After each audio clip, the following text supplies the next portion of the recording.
Welcome to the Bulwark Podcast. I am Charlie Sykes. One of my favorite guests from a few months back, I've lost track of time, so I don't know how many months it has been, was Jennifer Senior, a staff writer at The Atlantic, winner of the 2022 Pulitzer Prize for feature writing.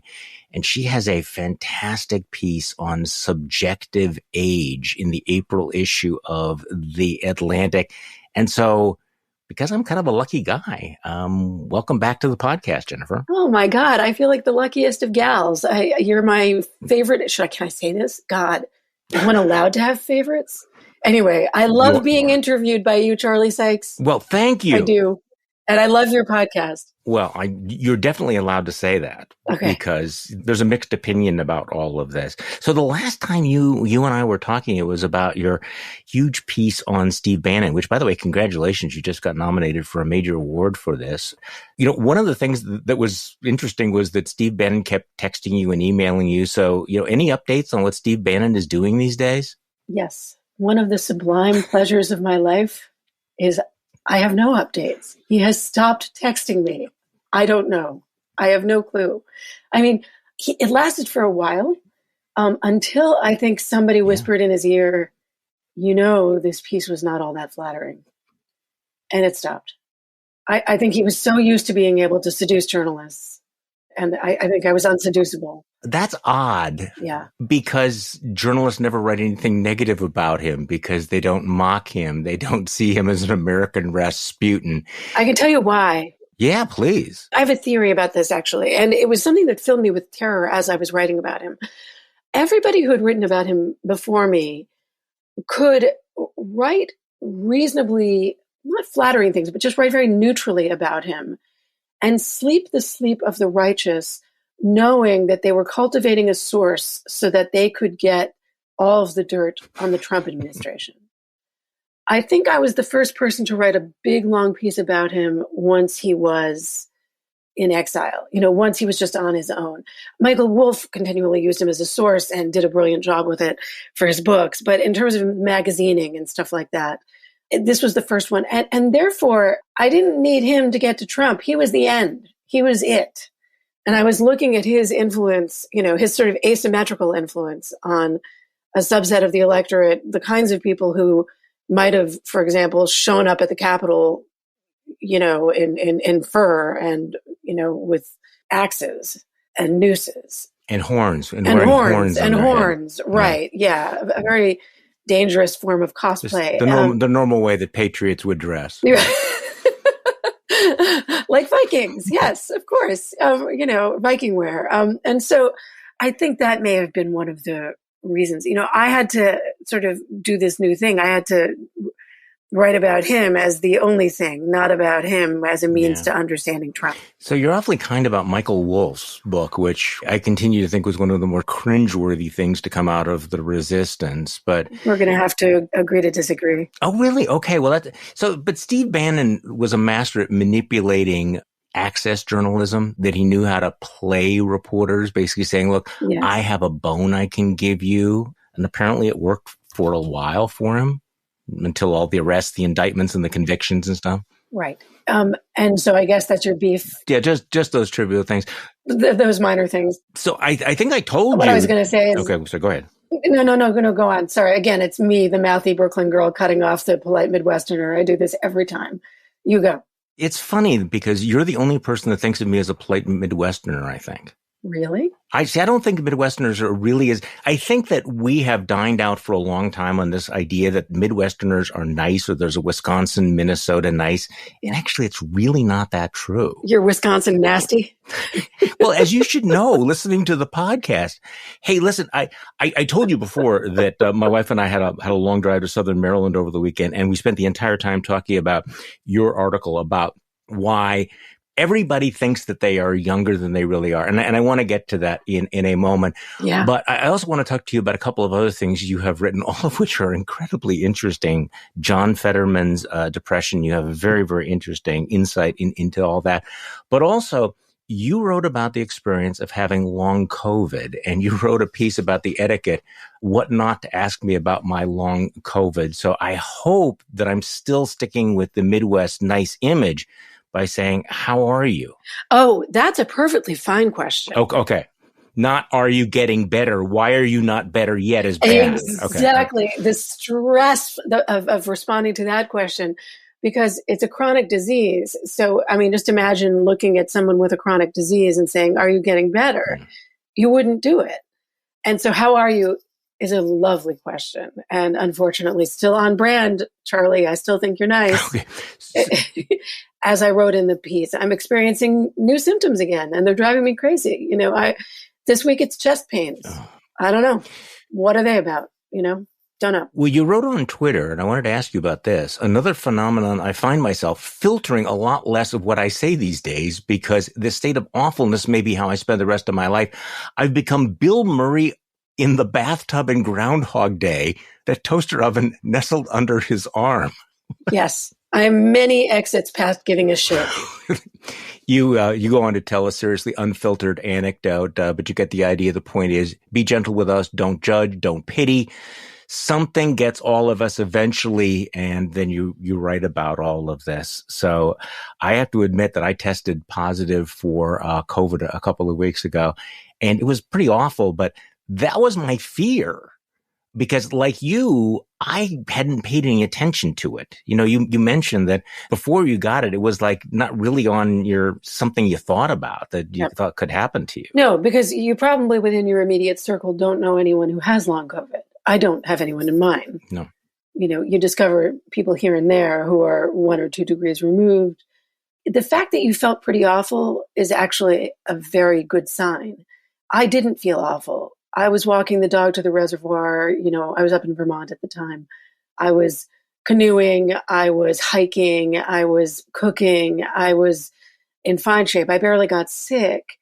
And what my ex-GP, should have realized, knowing me, is that I'm immune compromised. He should have realized my body wasn't putting up a fight. Mm-hmm. And it was just having its way with me. It lingered. You probably didn't test positive for as long as I did. And my very bad symptoms started to appear on day 10, which is way outside the Paxlovid window. And I was steered away from Paxlovid at any rate. I hope you were not. I'm very bullish on it. I think people should take it. I definitely did take it, yeah. Yeah. And I mean, in hindsight, it's just bananas that I did not. I mean, there's no good reason why. I get very upset with myself that I didn't actually put my foot down. But of course, there's all this pressure, if you're a woman and a woman of a certain age, not to appear hysterical. And because I was fine and was actually so pleased to have what seemed like a mild case, given that I have, this inability to fight disease, I was proud of the fact that I was barely symptomatic, not recognizing that it was ominous. So yeah, it's no fun. It's really changed my life in all kinds of ways. In fact, I think when you and I talked for the Bannon piece, I may have been silently sitting there positive. I can't remember what day it was, but I was doing podcast interviews around that time. Oh, really? I know I was talking to Andrew Sullivan the day that I popped positive. Yeah. I remember meeting you at a conference, and it was like the next week that... I got it there. You got it there? I got it there, and I think I got it. That conference was almost entirely outside, which is why I said yes. And then my final event was in an unventilated, windowless ballroom. And it was built around a story I had written, and there was absolutely no way for me to decline or... Right. There is no way. No. So this is the kind of question I would not normally ask anyone, except that you've written about it. You've written about shame, resentment, depression. You wrote, can we talk about shame and resentment for a second? Those are overwhelming too. Speaking only for myself here, I feel that this was a worldwide test that I alone among my cohort managed to fail. Pretty much everyone I know got the Omicron variant of COVID and beat it in a matter of days. I didn't. When I learned that Joe Biden quickly got over his own case, I burst into tears. How did an octogenarian manage to do that while I've been suffering for 7.5 months? I'm not proud of this. See, this is something I think doesn't occur to people that and that was very honest of you to say that you felt bad for getting sick, which is obviously not your fault. Thank you. I mean, so you understand that it's not a reasonable position, but this is the reality. This is what you go through in life. It is the reality. And there is still something kind of embarrassing. I mean, it's whatever leftover there is about, people still on some level, maybe not consciously, but in some echoing back cavern of their mind, they think that if you are sick, it is your fault. You're out of shape. You don't eat well. And by the way, I was healthy, and yeah, I can't exactly explain what the shame is associated with this. I know the resentment is overwhelming. Like, I remember in the early fall when it was still warm out, walking outside and Brooklyn was just blooming with people at cafes and street cafe, eating and going to restaurants and going to bars, and, life had really resumed. And also I feel this whenever I go on a subway and everybody's not wearing a mask. I'm not angry at them for not wearing a mask and not protecting me. Like, I just wish I were one of them. My assumption about all of them, and when I see everybody like this, is I think, oh, they probably all already got COVID, know that they can beat it, know that it stank, know that it totally sucked, but that they were fine afterwards. And I don't have that luxury. If I get COVID again, I will be so screwed. And so I'm like the one with the giant mask on my face. And it hurts to walk, because my head vibrates when I walk and I feel every step in my head. And, it's gotten better now. There are medications I can take, and people don't take it seriously either, which also makes me angry. It makes me kind of furious. I mean, the unfiltered anecdote that I told was running into somebody who's very high up on the masthead of the New York Times. He asked me how I was, and I said I had long COVID. And he said, is that the excuse that the Atlantic writers use whenever they are unproductive? Ooh. And there's really no way to prepare yourself for getting that kind of response. Okay, so my Midwestern nice unfiltered would be to say, fuck you. So about 4 seconds later, I had that esprit d'escalier where I had like 7 million things I wanted to say. And I think I haltingly said, I produced 35,000 words of copy this year.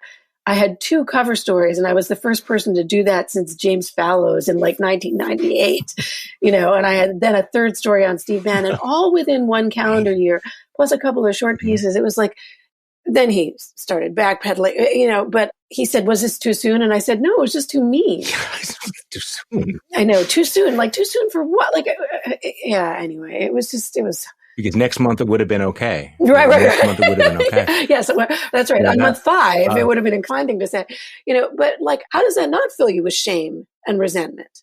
And I'm sure that like there was some cognitive dissonance going because he saw me at an event. So he thought if I was well enough to go to an event, I must have been fine, without recognizing that, I am held together with like duct tape and bubblegum and popsicle sticks and twine when I go to these events. I am, taking gabapentin so that I am not feeling nerve pain.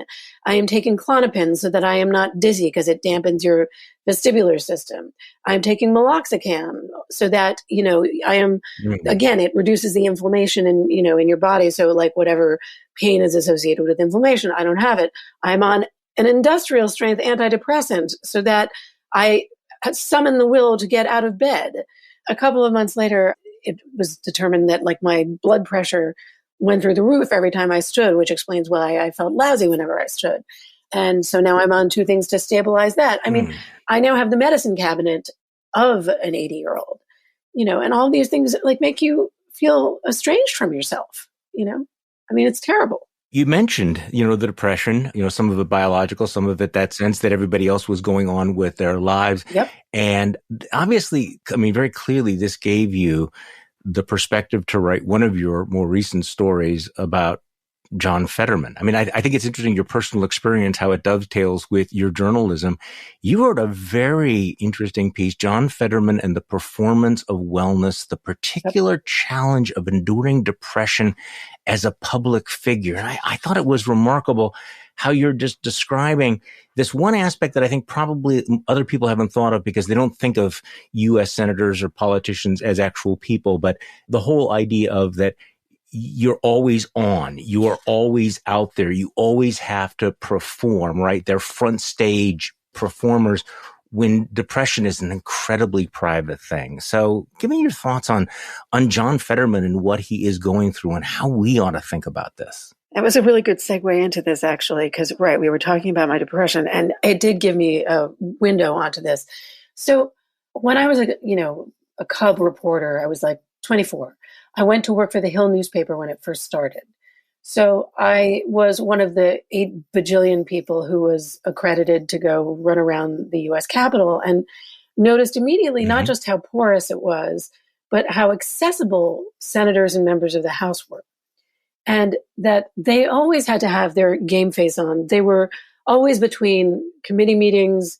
They were always meeting with constituents. They were always being stopped in the hall, in the elevator banks, on the little subway system that just connects the Senate to the Capitol or the House to the Capitol. They are required to do all of these things back in district, where they're doing town hall meetings and they're doing, barbecues, and they're forced to wear like puffy hats and chef's hats and flip pancakes and, and sit and read to school children. They can never. The great thing about watching Veep was that, Selena was just always like, dropping the F-bomb and saying the quiet parts out loud. And that's what made it so satisfying, is that like her game face was like, constantly dissolving. And when you are depressed, you just want to either curl up in a ball, or you want a chance to at least feel depressed and to not perform. And it takes extra effort to perform your wellness. You are constantly performing in the character of someone who's high functioning. And that is what John Fetterman has had to do, setting aside the fact that, like, who wouldn't be depressed if they'd had a stroke at 52 or 53 or however old he was when he had it? I mean, it's depressing to be unwell, and it's isolating to be unwell, particularly if you can't communicate.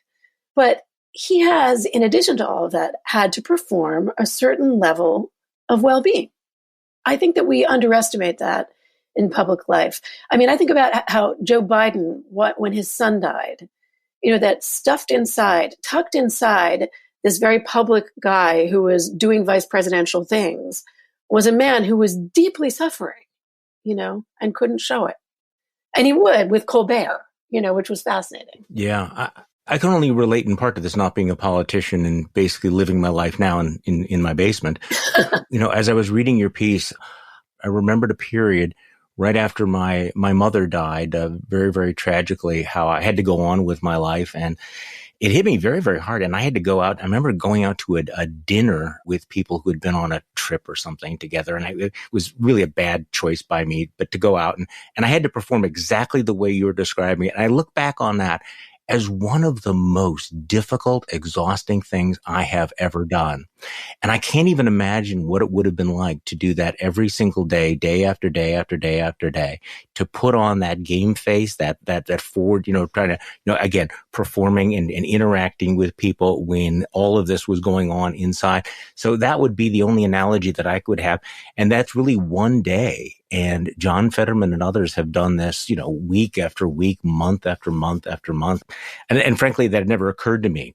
That's strange, because I think a lot of people say, hey, you were just elected to the United States Senate. This is a great thing. How can you be depressed, right? I mean, this is like one of the, like winning the lottery. So my question for you, listening to this incredibly poignant story, and it's a big deal when your mother dies. It doesn't matter if your mother is 80 or if your mother is, 40. My question is, what made you say yes to that invitation? Because I think people also feel a tremendous amount of pressure to, I should start leading a normal life. This will probably be good for me. So something made you agree to go to that party when you might not have been ready. So now I want to know what that was driving you. It was a sense of obligation. This is back in the day when I was on radio, and the hosts would host a tour. And I think it was, I can't even remember now. I think it was a tour of Italy. And so we had spent 10 days together as a group, and we had bonded together, and this had happened before she died. And they arranged for all of the people on the tour to get together, and I as the host. And I felt that it would have been a dereliction of duty not to have shown up. And of course, in retrospect, it's like, no, everybody would have understood, and frankly, it wasn't that important, but you feel that internal thing like, okay, you've been doing this for 10 days, time to get back, make sure that, you fulfill your responsibilities. And that was very strong back then. But I still regard that as a huge lapse in judgment. And again, as I said, it's only one day, one moment, and yet it's so indelible. I mean, I can remember it so intensely, sitting there going, what the hell am I doing here? This is just terrible. This is a terrible experience. Well, okay. So two things are jumping out at me. Number one, your sense of self-recrimination, right? Which you were saying, like, isn't it weird that you feel shame and you're angry at yourself for getting COVID when it's not your fault. Like, it wasn't your fault for saying yes to that. Yeah. But it is funny how we do that. Second, so now imagine John Fetterman's schedule, which is just packed cheek by jowl with unignorable things, because he was elected by the taxpayers. He was elected by Pennsylvanians to do a certain number, right? Right. So whatever you had, like, multiply that by a coefficient of like 1 million, and that's a Senate schedule. Exactly. Yeah. The other, if we can riff on this for a second, this is something I've always wanted to run by you in particular and your amply provisioned brain. I had this theory for a very long time about politics and about politicians, which was that the kinds of politicians that do the best are the ones where there's very little daylight between their front stage and their backstage personalities. So you can always tell when somebody is a faker, when they are very different off camera or off stage. Mm-hmm. Somebody like Mitt Romney seemed to be very different when he was off stage. Now they're much more in alignment. He says what he thinks. But I think as a candidate, that was a problem for him. It was a huge problem for Bob Dole, who was so estranged from his public personality that he referred to himself in the third person. Bob Dole thinks this, Bob Dole would do this, right. Like as if Bob Dole was some other guy. I would even have gone further and said that the ones who were the most successful were people who had kind of front stage personalities to begin with. So somebody like Bill Clinton or somebody like Ronald Reagan, who they're kind of the same people, whether it's 4 a.m. and they're playing hearts, that would be Bill Clinton, or Ronald Reagan, who came of age like in front of cameras and kind of just was always comfortable in front of an audience. They always were kind of polished, even in their private moments. They did very, very, very, very well. And the backstage personalities, like who would be backstage even when they were out at public events, like John McCain, who would be angry and be kind of sarcastic and be kind of ironic. He could make it as a senator, and we liked those guys as senators. And, Howard Dean, wry, sarcastic, angry again. Right. But they couldn't be presidential candidates. Ultimately, we wanted like people who, could put on the mask and be more formal. And John Fetterman obviously got tired of his mask, checked into Walter Reed and said, I can't do the mask anymore. Okay, but just in terms of presidential politics, I think we all agreed that the backstage personalities didn't really work for us. Like, eventually we had our romances with the Howard Deans and with the McCains, but ultimately we chose guys who were much more comfortable as front stage personalities.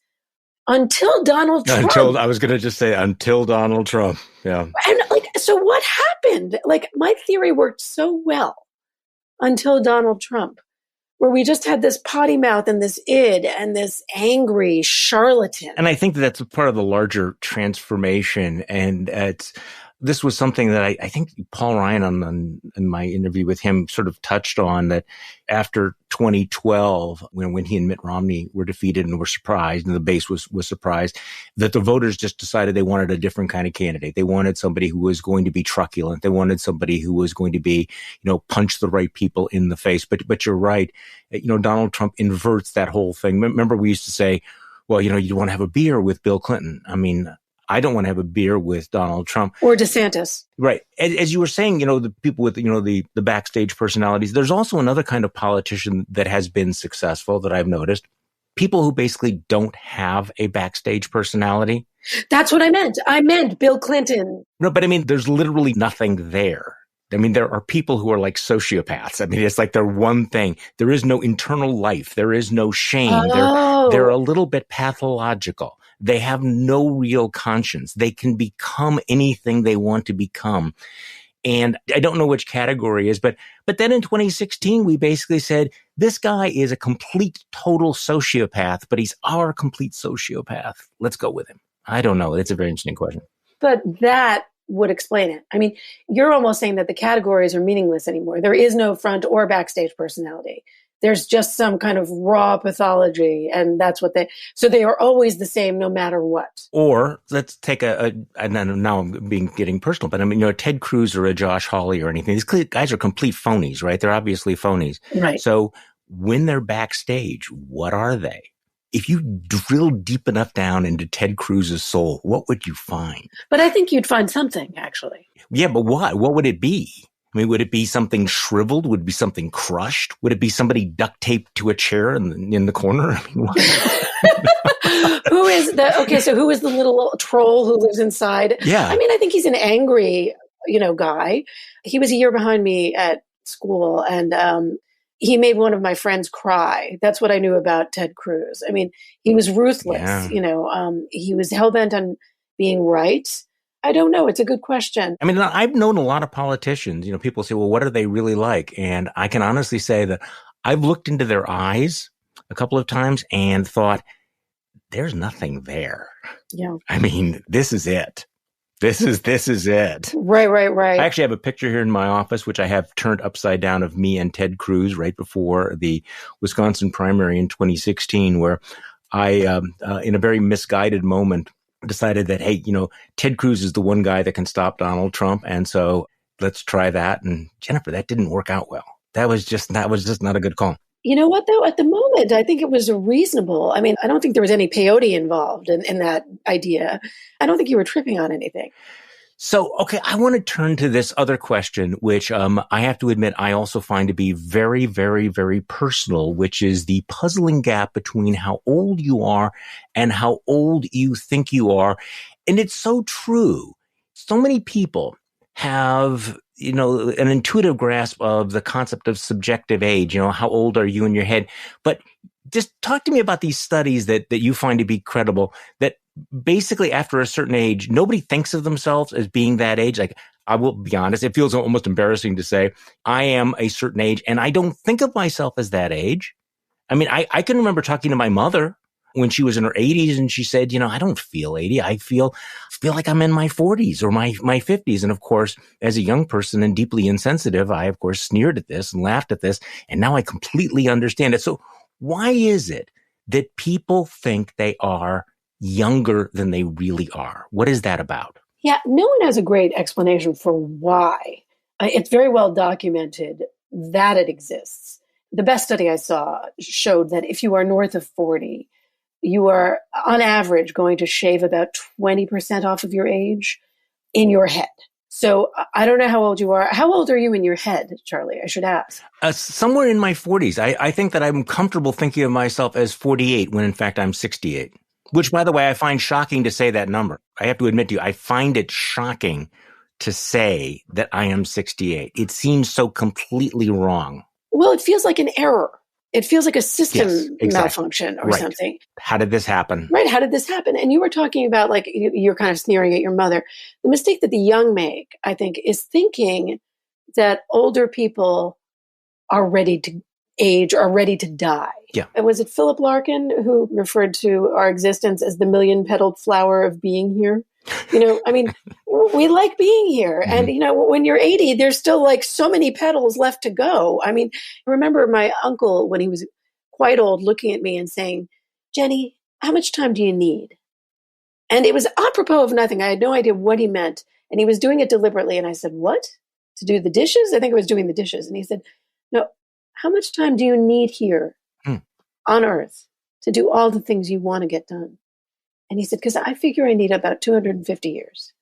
And this is, I think, the mistake people make. And another thing that you said about your mother reminded me that once I wrote this piece, which had this unexpected viral life, because as you said, everybody intuitively has a grasp of this. Very few people seem to think that they are the age that they are. Right. I can't tell you how many replies I got from people saying that when they took their mother, and it was usually their mother, to an assisted living facility, their mother would turn to them and say, please get me out of here. It's filled with old people.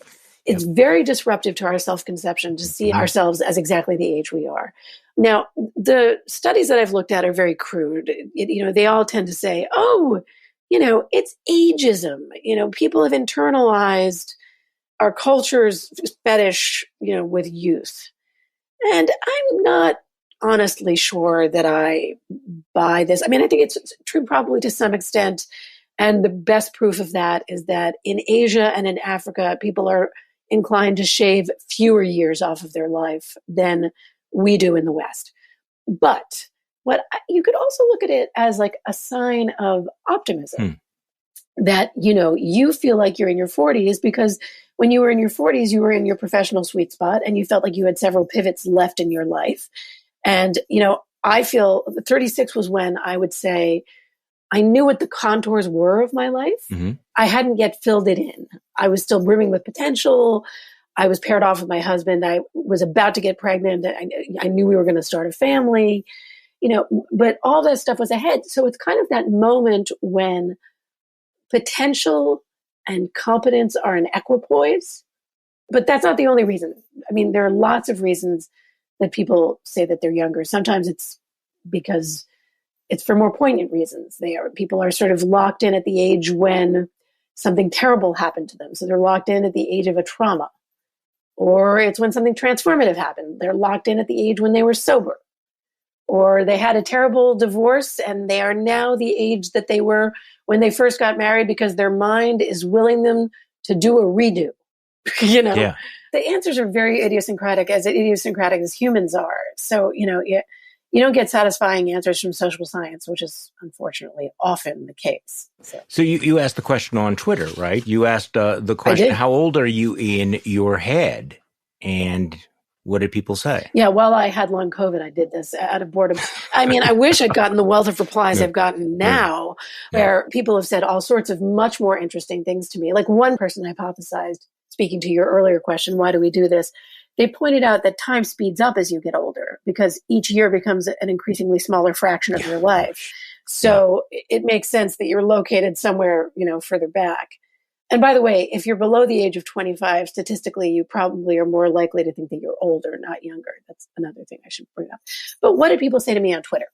On Twitter, they said things to me like, I am 32 because that's the age my sister was when she died, and I can't be older than my sister.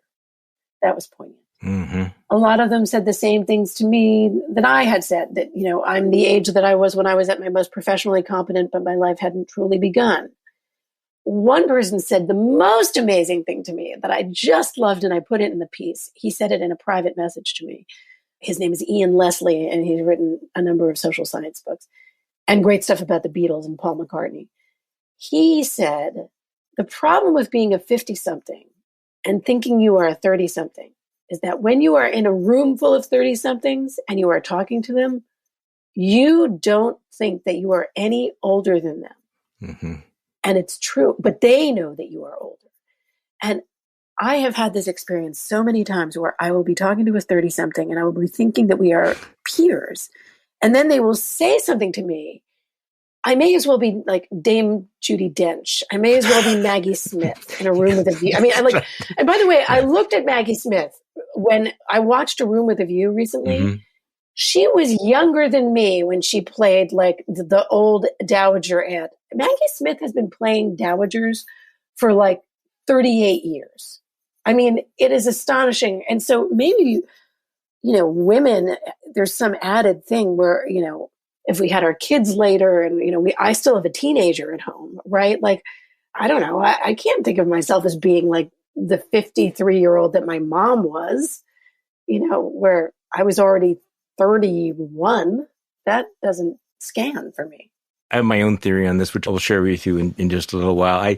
I also thought it was interesting that we write about the old souls who actually identify with older people, that when you were at the age of 10, you felt 40 because you couldn't stand the gossip and the cliquishness of little girls that age. And this is one of the problems I have because I was very involved in things when I was a teenager, and I was the youngest reporter at the Milwaukee Journal. I was always the youngest at everything.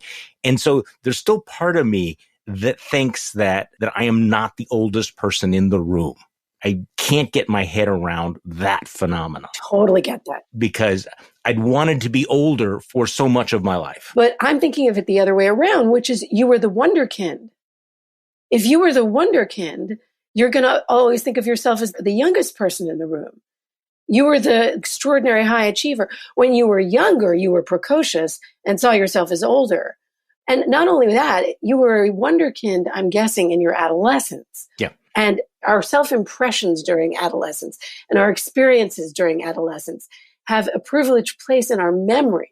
whether it's because we are awash in certain hormones, or we don't know if it's for neurodevelopmental reasons. We're not exactly sure why that is, but we have a super dense collection of memories from our adolescence. So if you are still highly identified with your adolescent self, which goes right up to the age of 25, frankly, that's when the brain is still developing. Yeah, then it stands to reason, Charlie Sykes, that you would still think of yourself as the youngest guy in the room. I mean, that makes perfect sense to me. Okay, so my wife has been quoting a line from your article for the last week, how you describe the prefrontal cortex of 19, 20-year-olds. What is the phrase you use? Oh, that they're unripe bananas. A bunch of unripe bananas.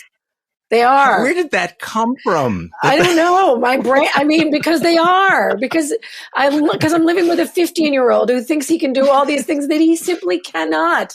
I adore my son. He's wonderful. The disconnect, the gulf between what he believes he is capable of and what he can actually do is, to me, absolutely hilarious. By the way, evolutionary kind of hypotheses about this, that, you have to have this kind of outsized sense of risk, or at least take great pleasure in risk, in order to leave the family nest and go out on your own.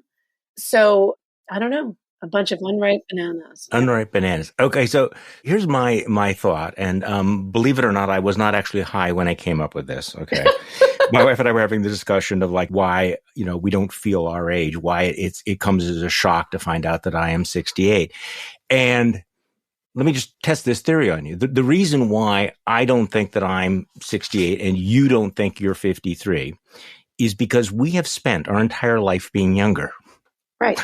We have spent decades not being 68. We spent a whole decade being in our 30s. We spent a whole decade being in our 40s.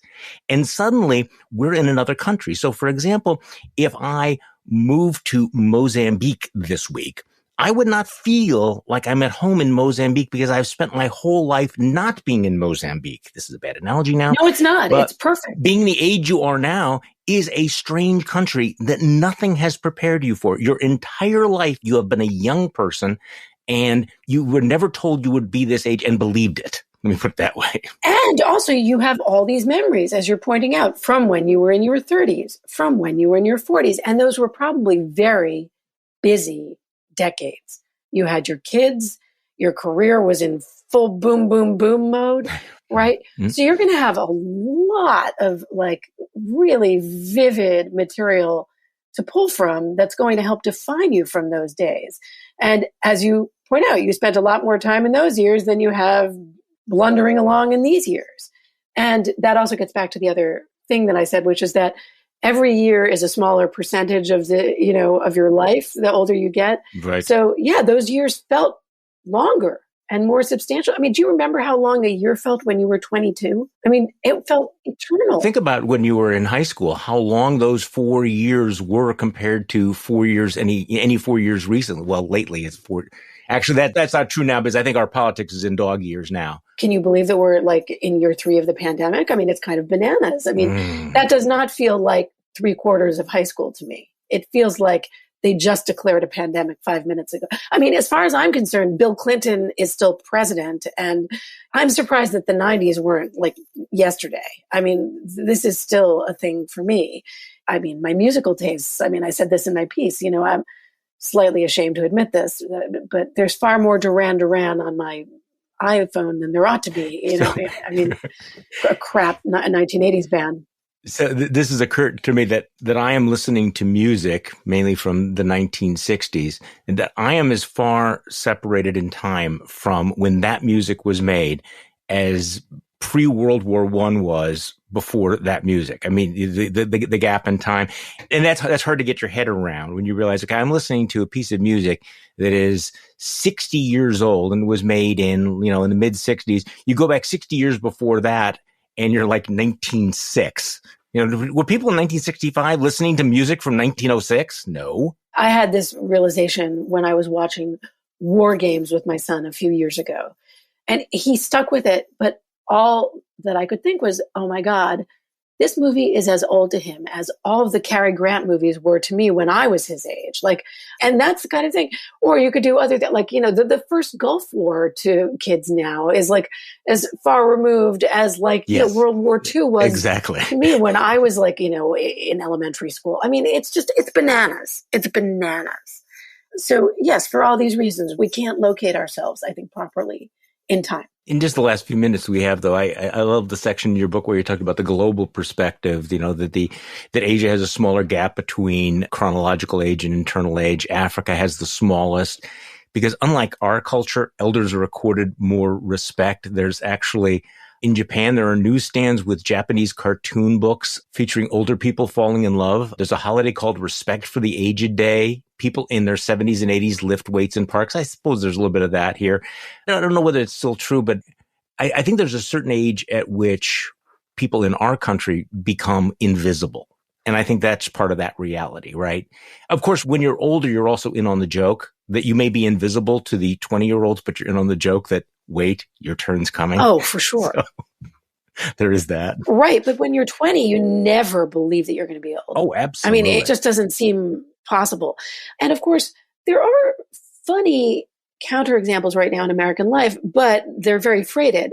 So we have an 80-year-old president, but of course, people are howling for him to step down, and not without reason, right? So then again, you had somebody like Nancy Pelosi. Whenever I see January 6th footage of her, and she's so calm and she's such a badass, and I'm looking at her and going, my God, she's 82 in this clip. And she is so calm and so forceful and getting what she wants. Mm-hmm. So we had a House leadership that was, quite old. But there were, people were banging their spoons on their high chairs saying, when are you going to step aside and let the new generation take over? And when people say that the Senate is a gerontocracy, it is never in a nice way. I mean, never.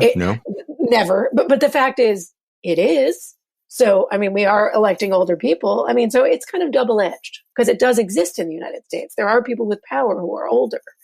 We have complicated feelings. We don't have unambivalent feelings about it. Let's put it that way. It feels like a cliche to say, that 60 is the new 40, but the reality is that things have shifted. I look at old pictures and you see all of these old people and you realize they're like 43. Well, first of all, they smoked. But you're absolutely right. We age a lot better now. We look a lot younger. I mean, I have all sorts of unguents available to put on my face that make me look a lot younger. I don't smoke, and I never did, in spite of my Brenda Vaccaro voice. Never did. That reference alone will age me. In fact, I'm even too old for Brenda Vaccaro. But I am. I just, but Kathleen Turner, that's a better one, or Demi Moore. But I think you're absolutely right. I look at pictures of, and that's another reason. I think that when I think of a 53-year-old, I think of my parents' cohort at 53, and they looked different, and they were closer to retirement, frankly. I mean, I had my kid later, and I'm a stepmother. So, I just sort of feel like I've got to keep pottering along for a while. So you close with an insight from Margaret Atwood, who is 83, and she's got a good attitude. She does. So she didn't really grok my question. Maybe she did grok it, but she said she felt 83 and she liked 83 and she likes being old. And in some ways, it's a greater pleasure being old than it is being 53. And, when you're 53, you're very aware of how much older you are than, other people. But when you're 83, you really are old. So what the heck? I think that what she was emblematic of was the work that has been done by a woman at Yale named Becca Levy, who sort of says that if you've got a positive attitude toward aging, you are likely going to age better. And this is not to say that if you think that you are younger in your head, you're not going to age better. There's some evidence to suggest that you might also age well. I think what they both have in common is you see yourself as useful. Mm-hmm. If you don't think there's anything wrong with getting old, like, hey, I have hard-won wisdom, I'm self-accepting, I have self-esteem now, there are all sorts of things, then I think that puts you in pretty good stead for the years ahead of you. That's what I'd say. I also think that people don't necessarily tell young people that it's actually rather relaxing at a certain point when you don't feel all of that stress, because for most of your life, you are, constantly under pressure of all the many, many different possibilities, all the different things you can do, what you're missing out on, what mistakes you are making. And there comes an age, and I was thinking about that from Margaret Atwood, where you're all out of bleeps to give. You are what you are. There is that lack of stress of like, what am I going to be? What am I going to do? Am I going to succeed? Am I going to fail? What do people think of me? At a certain point, it is kind of the ultimate relaxing liberation, isn't it? To basically say, this is what I am. I love that. This is it. I love that. Well, that's what you're also getting at is the paradox of choice, right? There's been all kinds of work on this. A woman named, I think, is her name Sheena Iyengar? Her last name is Iyengar, whatever it is. She was at Columbia for years, and she might still be. But she, did the classic study where if you put 3 kinds of jam or 6 kinds of jam out, for people to taste, they will be much more likely to pick one and buy one than if you put out 48 kinds of jam, because suddenly it's too much, right? It's overwhelming. Yeah, it's overwhelming. If you give people 2 different options for their 401ks, they're more likely to pick one than if you give them 15. And I think there is something to be said for like, oh my God, a lot of doors are closed now. Yeah. My routine is what my routine is. Like you said, you're just talking about like some things have been taken away from you so that you wake up. Also, I think the ambition monkey is not on your back. That's an additional bonus. But what you're saying is you're sort of on a rail and you know where the train is going. Yeah, that's exactly right. Jennifer, thank you so much for coming back on the podcast. Jennifer Senior is a staffer at The Atlantic, winner of the 2022 Pulitzer Prize for feature writing, also the author of the book, All Joy and No Fun, The Paradox of Modern Parenthood. And you can read her piece on subjective age in the April issue of The Atlantic. It's been great talking with you, Jennifer. It's been great talking with you. Can I just put in one plug for one thing? Please. My Pulitzer piece, the piece that I won the Pulitzer for, What Bobby McIlvaine Left Behind, or 20 Years Gone, is coming out in book form. It's going to be this elegant, slim little paperback called On Grief. On Grief. Love, Loss, Memory. I actually had that in my notes and I didn't mention this. Yes, it's coming out in a book form on grief. Obvious, an amazing read. Yeah, in April. Yeah. You can order it online. So I'm very proud of that. You ought to be. But anyway, I just adore you, Charlie Sykes. This has just been a ball. This has been a blast. Jennifer, thank you so much. And thank you all for listening to today's Bulwark Podcast. I'm Charlie Sykes. We'll be back tomorrow and we'll do this all over again. The Bulwark Podcast is produced by Katie Cooper and engineered and edited by Jason Brown.